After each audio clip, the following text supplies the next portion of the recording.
Hoje a nossa aula é sobre orelha. A orelha é denominada órgão vestíbulo-coclear, pois não só permite que o animal ouça, mas também proporciona um sentido de equilíbrio.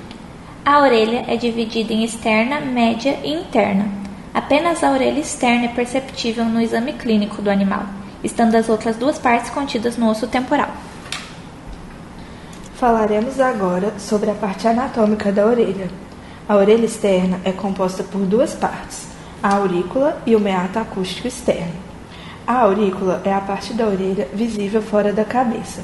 Ela varia de forma, tamanho e entre as espécies dos animais, sendo estruturada pela cartilagem auricular de sustentação, como a gente pode ver aqui nas imagens. Na maioria dos mamíferos domésticos, essa cartilagem é suficientemente rígida para manter a aurícula sempre ereta. Em muitas raças de cães e em alguns outros animais, a cartilagem é relativamente flexível, permitindo que a aurícula se dobre. Grande parte dos animais pode empinar as orelhas e fazê-las virar quando necessitam de maior atenção ao som. A aurícula apresenta formato de funil, que facilita a recepção do som, e forma uma concha que se curva para conectar-se com o meato acústico externo. A aurícula ela pode ser dividida em diversas partes. Agora eu estarei citando algumas que podem ser vistas nas nossas imagens. Primeiro nós temos a hélice, que é a margem livre da aurícula. Você pode notar que dependendo da espécie de animal ela muda de formato. Também temos a escafa, que é o lado interno côncavo da aurícula, que se afunila formando a concha. Além disso nós temos o trago, que é uma projeção medial na entrada da cavidade da concha, que é separado do antetrago pela incisura intertrágica. E o antetrago, por si só, é o que forma a parte caudal da abertura da orelha. Eles não podem ser vistos com tanta clareza aqui na imagem devido à quantidade de pelo dos animais.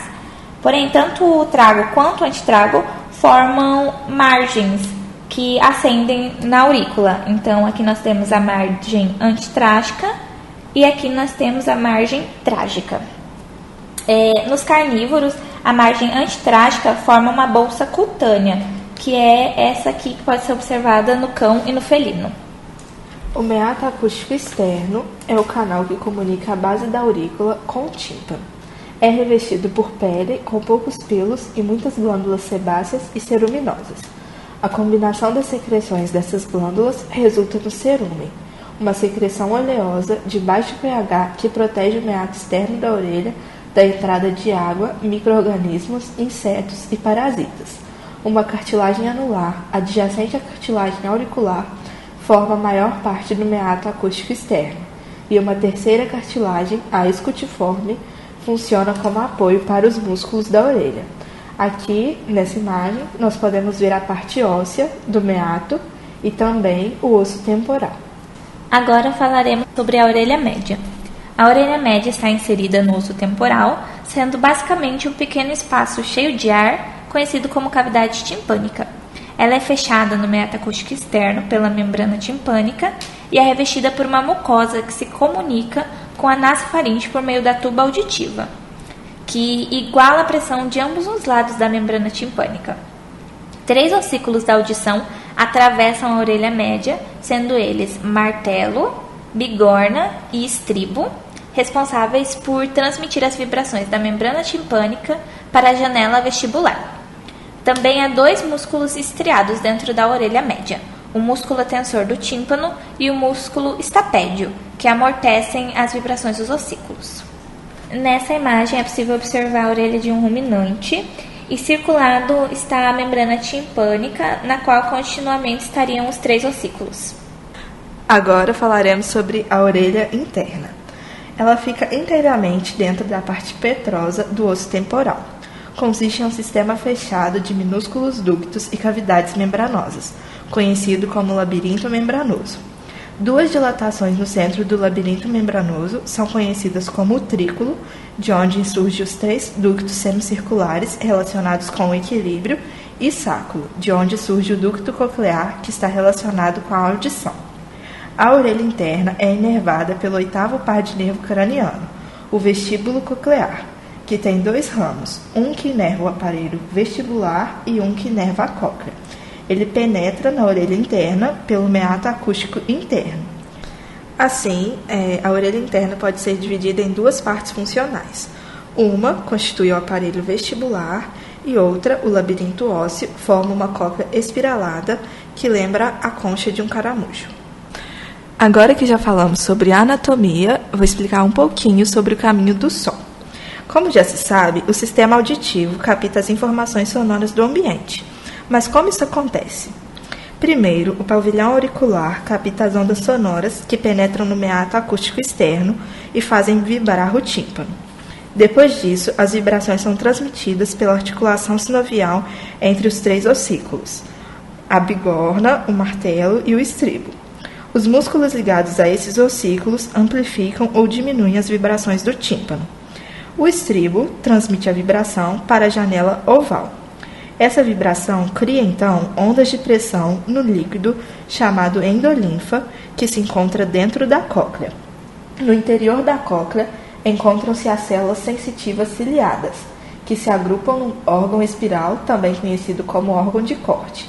Essas células são estimuladas pela pressão exercida pela endolinfa, o que gera um impulso nervoso que é transmitido pelo 8º par de nervo craniano, o vestíbulo coclear, ao lobo temporal do cérebro, onde o som será percebido. Além da audição, a orelha também é responsável pelo equilíbrio do corpo. Por isso agora eu falarei um pouquinho sobre isso. Dentro da orelha interna há o aparelho vestibular, também conhecido como labirinto, que é formado pelo utrículo, pelo sáculo e pelos canais semicirculares.